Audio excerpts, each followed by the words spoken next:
Oh, mate. Where do you start with a game like that? I actually don't know where to start this review. First of all, what an incredible win. That was awesome. And thanks to everyone who tuned into the live stream. That was one of the funnest ones. I've been getting up at 4 a.m. a lot this year. That might be the first time we've won when I've gotten up at 4 a.m. So bear with me, I'm exhausted, but exhilarated with that final minute and a half. We kicked 3 goals in the last minute and a half. We kicked 12 goals from halfway through the third quarter. 12 goals. Stunned. You know, if you look back on the stream as well, you might see that even when Cripps kicked the goal late to make it 1 point, I still didn't really feel that emotional. I just didn't feel like we were going to win. But that was, misguided. I was misguided to think that. Then I think might have been Hoff, slaps it inside 50. Gaff takes a great mark. Oscar Allen, man. That's probably where you start this review. Oscar Allen kicking 5 goals, considering the criticism he copped in the first half. I think they were all 5 goals were in the second half. Kicked 5 goals too, despite not appearing to have his kicking boots on early. For him to pull out that second half, and the irony of it being another co-captain who kicked the winning goal for the second week in a row, a ripping goal in general play. It's fantastic for him. Really happy for him. He willed himself into that game like an absolute gun. And that is kind of the tale of this game. I mean, far out. I was halfway through. I don't know what was the score at halftime. I reckon it was like 61-26, halfway through the third quarter or something like that. And I remember just thinking, man, this review's gonna suck. Like, this has been a nothing game. I had no faith in our ability to come back because the game wasn't trending well. And yeah, we were in front right before Toby Ping kicked a goal on quarter time to give them the quarter time lead. But I remember thinking we need to improve to win this game. And then in the second quarter, we pulled out a really flat quarter that was very reminiscent of the Eagles we'd become accustomed to. And that probably carried on a little bit early in the third term. I don't think we conceded much, if at all, early in the third, but we weren't kicking goals either. And then we exploded 12 goals from that. And it's just so difficult to ascertain from the stats of this game how we won. I know that sometimes there's a few out there that take exception to stats. They think they're useless. I don't think they're useless. I think for the most part, 99% of the time, you can point to areas of the game where we either got on top or we got slapped as being symptomatic of the actual result. And the contested ball's been a pretty good predictor this year for us in terms of whether we at least get close. Let me run you through some stats. They are just not indicative of this game, or at least the result. So we had 79 less disposals. North Melbourne had 379 disposals. That's unfortunately echoing a lot of what's happened this year. 59 inside 50s to 42. Can I just say that 27 scoring shots from 42 inside 50s is absurd. And I'm not going to lie, I don't even think we used the ball inside 50 that well today. We did have more marks inside 50 than them, but I don't think we were particularly, great with our ball use going into the forward 50. I think the forwards just did their job.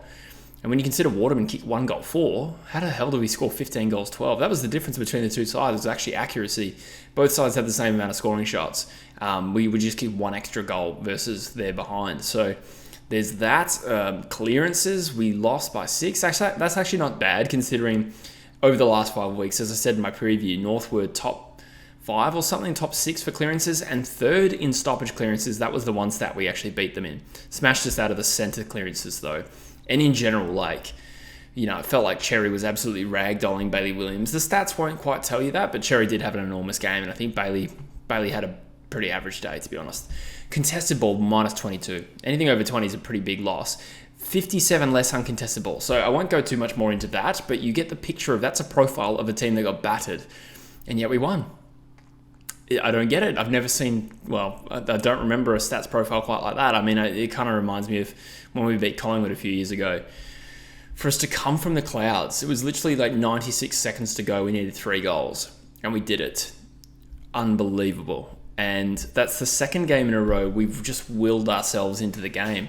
Probably in more dramatic circumstances this game, that's certainly true. And probably feeling like we were a bit further off. Against Gold Coast, I felt like we were probably the better team as we were running out the game. We were running out the game a bit better, that we were cleaner. And I suppose that's true in this game, but I just didn't think that we were about to leap over the top of them. Let me know in the comments if you agree with that. It was bizarre. It was bizarre, and that's something this Eagles side hasn't done. Willed ourselves into games and leaders taking moments. That's what this game was about as well. Oscar Allen's a big one. McGovern was fantastic all day. Yo didn't have an amazing 4 quarters, but he kicked 2 good goals. Jamie Cripps kicked 2 goals in the second half, and they were both good, opportunistic crumbing goals.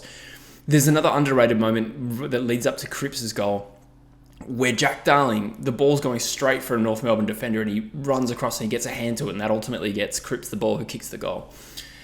That's what was the difference between the two sides today. And if I had to compare it, I was thinking of it as a bit of a boxing match. Now, if you're able to watch a football game and not know who was scoring goals, but you saw general play and you were watching the game, you'd think, you compare it to a boxing game where North were just routinely hitting us with a jab constantly and outscoring us on points and winning just about every round, it felt.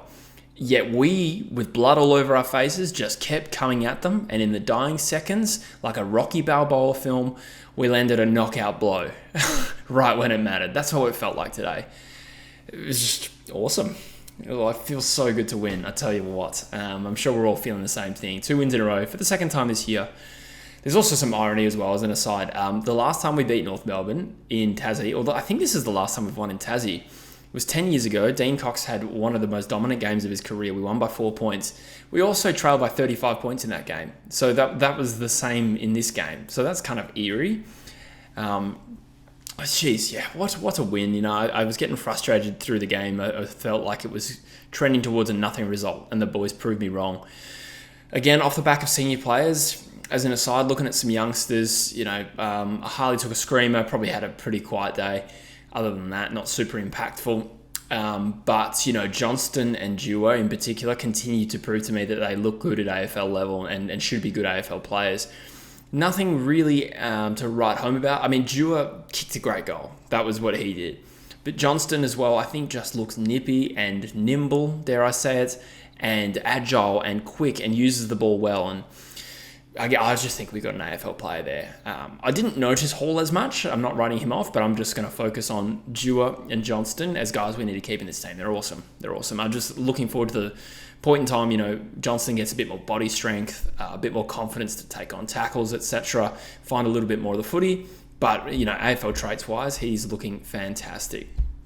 What else is there to talk about? I mean, Jinby's another one. So Jinby used his pace more so than I ever realised. I knew he had pace, but that was the first time, I've seen him sort of stop, shimmy, and run around a player. So that's good. That speaks to some extra confidence that he's got. After a fantastic performance last week, I saw him genuinely use pace and agility in this game. Waterman fought really hard in this game, and regardless of his goal-kicking accuracy, was still super important to us getting back in the game. And Zane True, I think, played well as well. So that's that for the individuals. It just feels so good to win. I mean, it just feels a little bit more like we're a normal football club again, like after the five games under Schofield. Four pretty good games, one shocking game.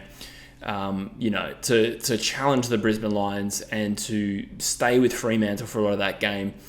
In isolation, we've become accustomed to that, and then, I certainly felt like, okay, that's great, but then we just go back to being shit again. But now you add back-to-back wins over teams that are admittedly not going to play finals this year.